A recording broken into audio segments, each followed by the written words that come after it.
"Get out of the way, old man. Your time is over. This is our future, not yours." The shout, sharp and venomous, cut through the cacophony of the protest. A glob of spittle followed, arcing through the air and landing with a sickening wetness on the worn olive-drab fabric of an old man's jacket. He flinched, a barely perceptible movement, his shoulders hunching slightly as if to absorb a blow he'd long grown accustomed to. His eyes, the color of a faded sky, blinked slowly, showing no anger, only a profound, quiet sorrow that seemed to settle deeper into the lines etched around them. He didn't speak. He didn't retaliate. He simply stood, a figure of stoic endurance. Against a tide of youthful outrage, this old man, a ghost from a forgotten era, was deemed irrelevant, an obstacle. But history has a way of making itself known, often when least expected, and always with undeniable power. Type "Respect Veterans" in the comments below.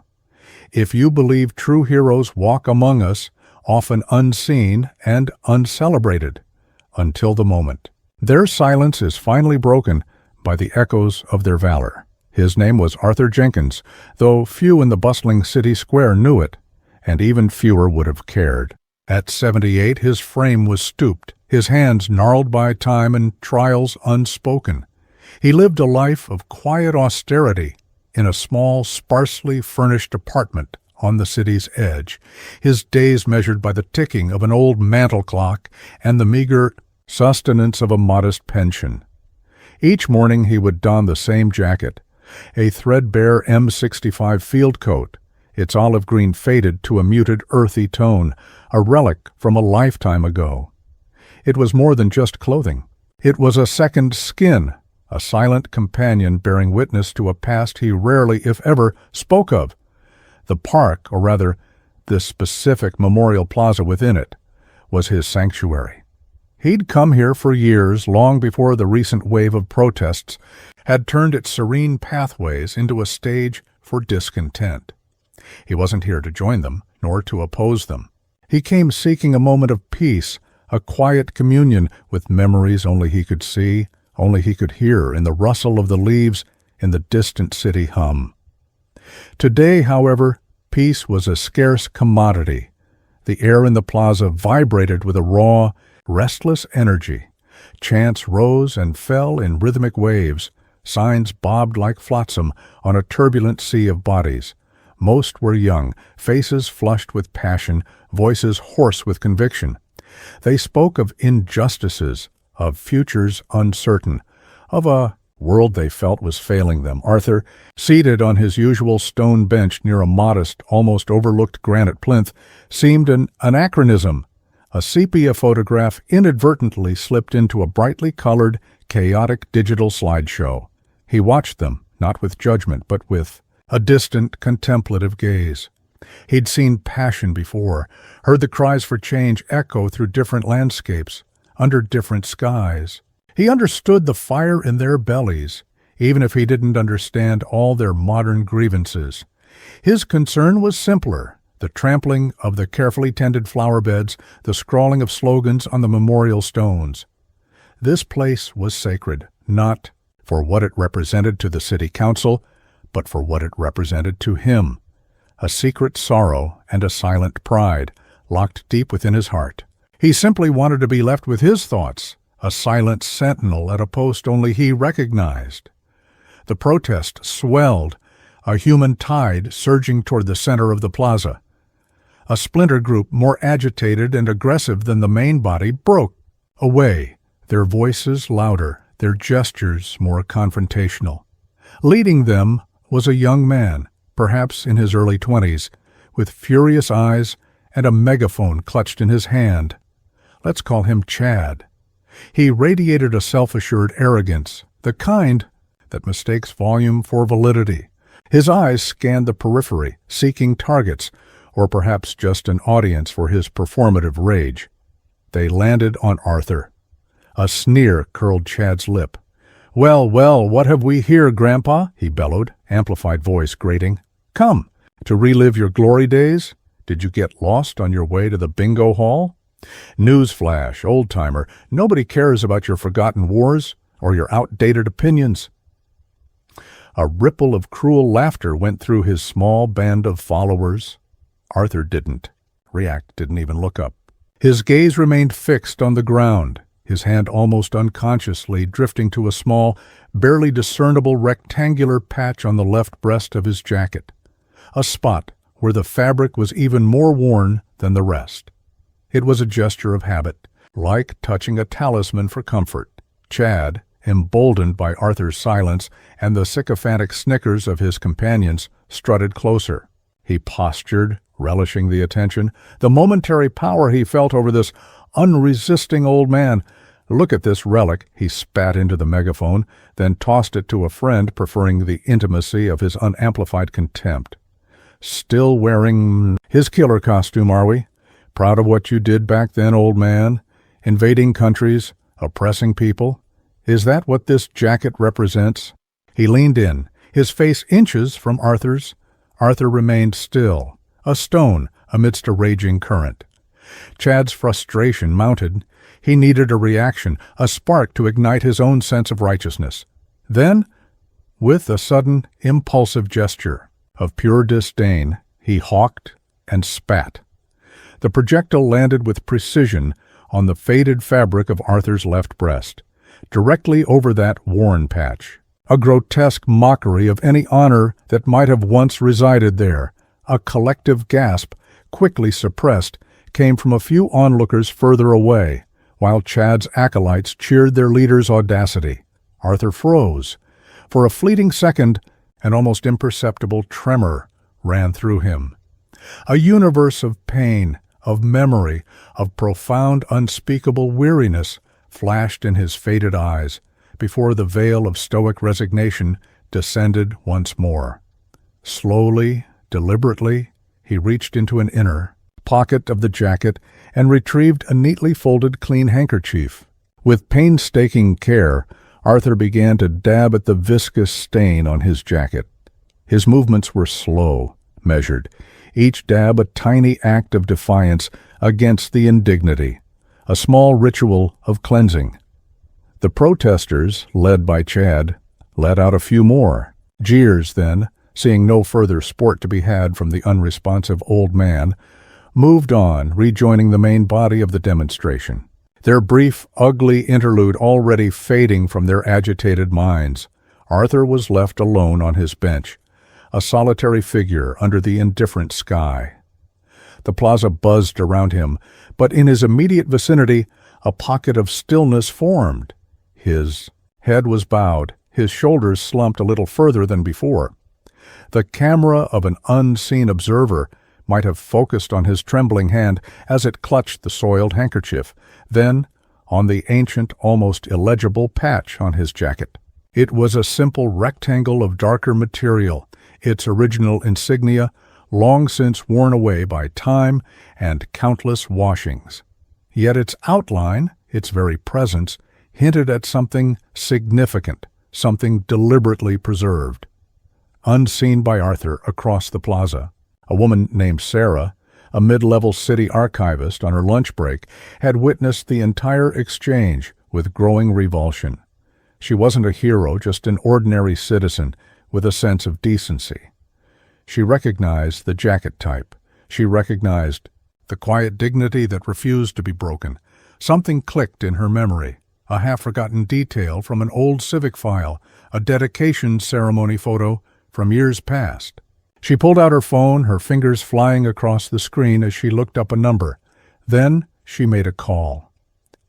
"Yes, hello? Security dispatch for the mayor's office?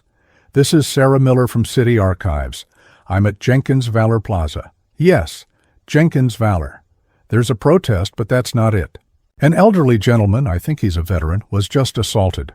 Spat upon. He's wearing an old M65. The thing is, I think I know who he might be, or at least who this plaza is partially named after. Could you perhaps inform General Thorne's office? He usually handles the private wreath-laying here. Just tell them there's been an incident at the plaza involving an older veteran. Tell them the name Jenkins." Roughly 12 minutes crawled by. The protest ebbed and flowed, its energy undiminished.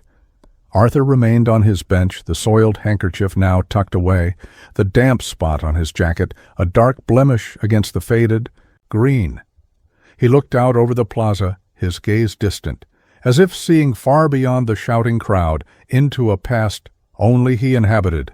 Then, a subtle shift in the city's ambient sound. A low, powerful hum, almost subliminal at first, began to grow, cutting through the chants and shouts. Heads started to turn, curiosity replacing outrage on some faces. The hum intensified into a distinct rumble of engines, deep-throated and authoritative. The first vehicle, a gleaming black Suburban with heavily tinted windows, rounded the far corner of the plaza and glided to a silent, imposing halt, blocking one of the main thoroughfares. It was followed by another, then another, and another.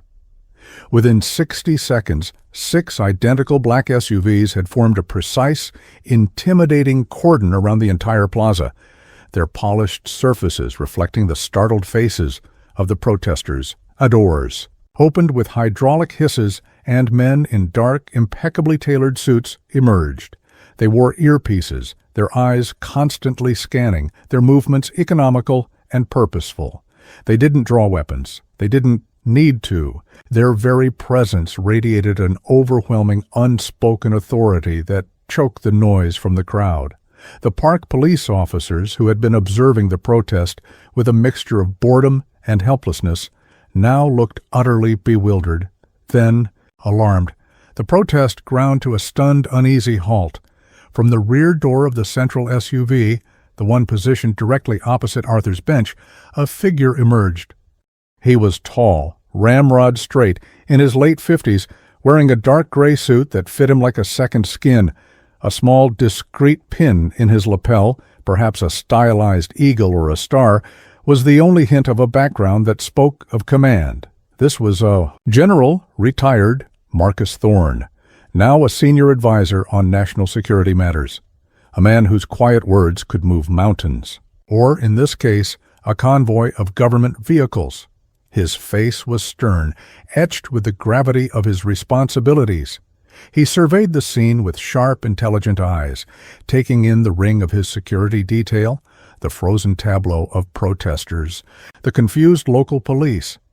Then his gaze swept across the plaza methodically until it fixed upon the solitary, stooped figure on the stone bench. General Thorne's expression, usually so controlled, flickered. Sternness gave way to recognition, then disbelief, and then a profound visible shock that tightened his jaw and widened his eyes. Without a word to his entourage, he began to stride across the plaza, his path direct, unwavering, cutting through the silent crowd like a ship through water. He ignored the gaping protesters, the now nervous park police officers. His entire focus narrowed onto the old man on the bench. General Thorne came to a halt a few feet from Arthur. The plaza was utterly silent now, every eye fixed on this unfolding drama. Thorne's voice, when he spoke, was low, but it carried with an inherent authority that brooked no interruption. "Arthur," he said, his voice laced with a strange mixture of deference and disbelief. "Arthur Jenkins, is that truly you, sir?" The "sir" was soft, almost involuntary, but it hung in the air, heavy with unspoken meaning. Arthur Jenkins slowly raised his head. His faded blue eyes, clouded with sorrow moments before, now showed a flicker of dawning recognition. A name, a face, from a distant, searing past. "Marcus," he rasped, his voice rough from disuse and emotion. "Marcus Thorne?" General Thorne's gaze, sharp and analytical, dropped from Arthur's face to the dark, damp stain on the left breast of his ancient field jacket. The general's expression transformed. The shock and disbelief were instantly replaced by a cold, gathering fury. His eyes, hard as chips of obsidian, lifted and swept across the terrified faces of the protesters, finally landing on Chad, who was desperately trying to shrink, to become invisible within the now petrified crowd. "Who did this?" Thorne's voice was no longer low. It was a blade of tempered steel, each word precise, dangerous.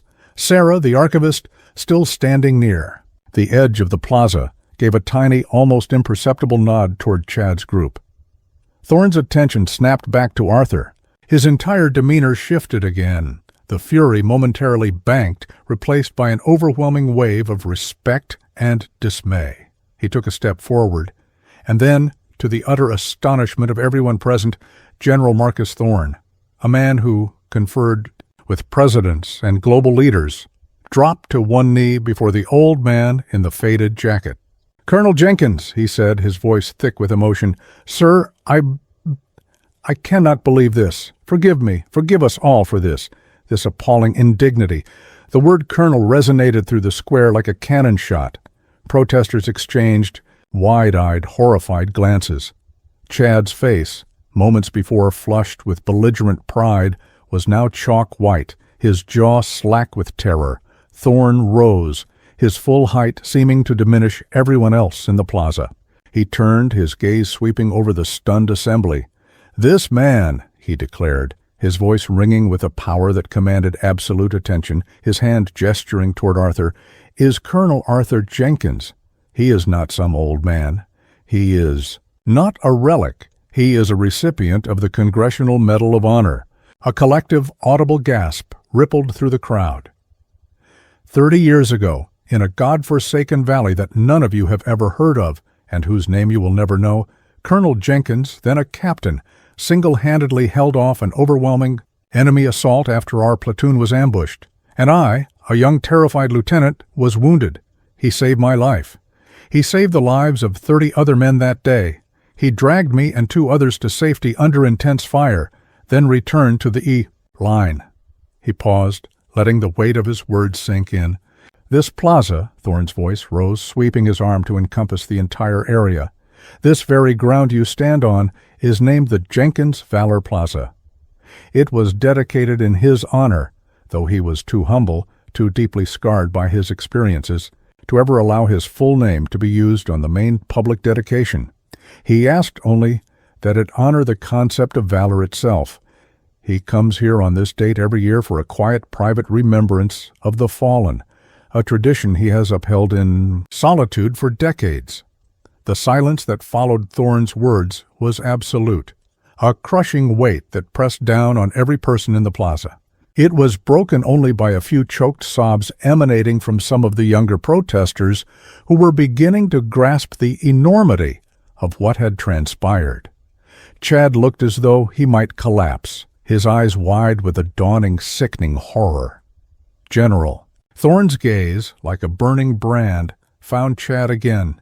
"You," Thorne said, his voice now dripping with a glacial fury, "spat on a hero.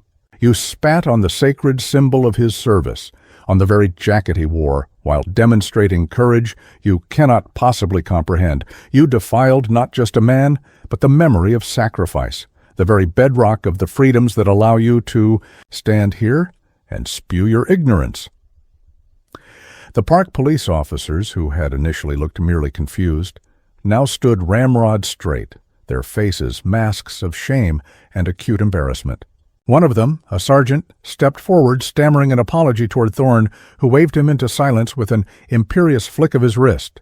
"This isn't about punishment for these children," Thorne stated, his voice regaining a measure of calm, though no less powerful.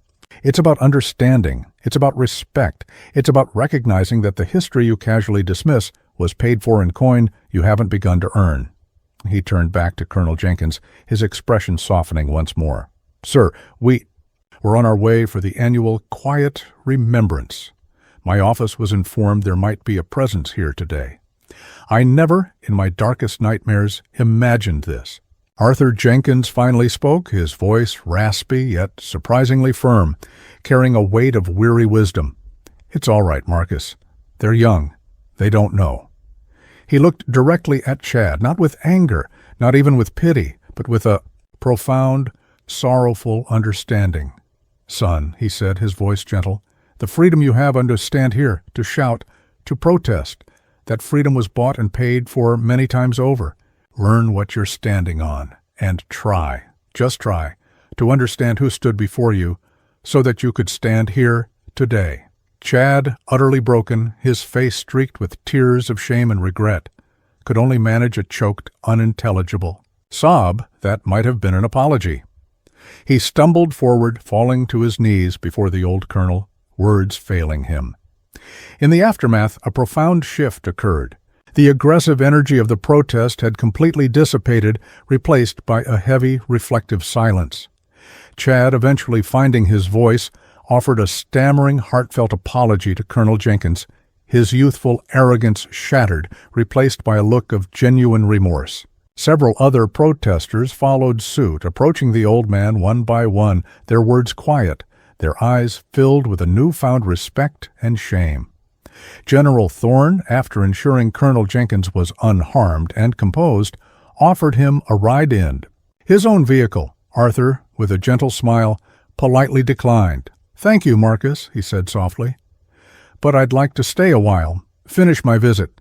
Thorne understood. He instructed his security detail to maintain a discreet presence until the colonel was ready to leave.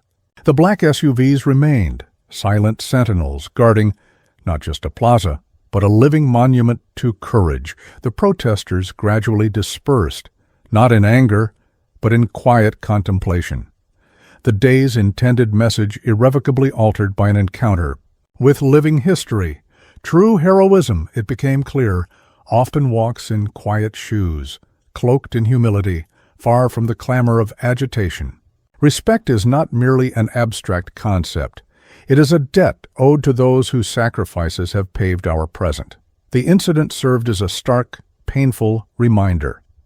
Never judge a soul by its outward appearance, for immense courage and profound significance can reside within the most unassuming facade.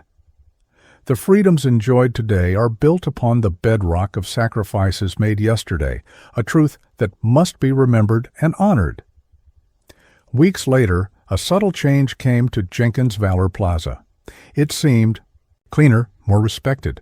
Near Arthur's customary bench, a small new bronze plaque had been discreetly installed, its inscription telling a little more of Colonel Arthur Jenkins's story. A quiet initiative by General Thorne.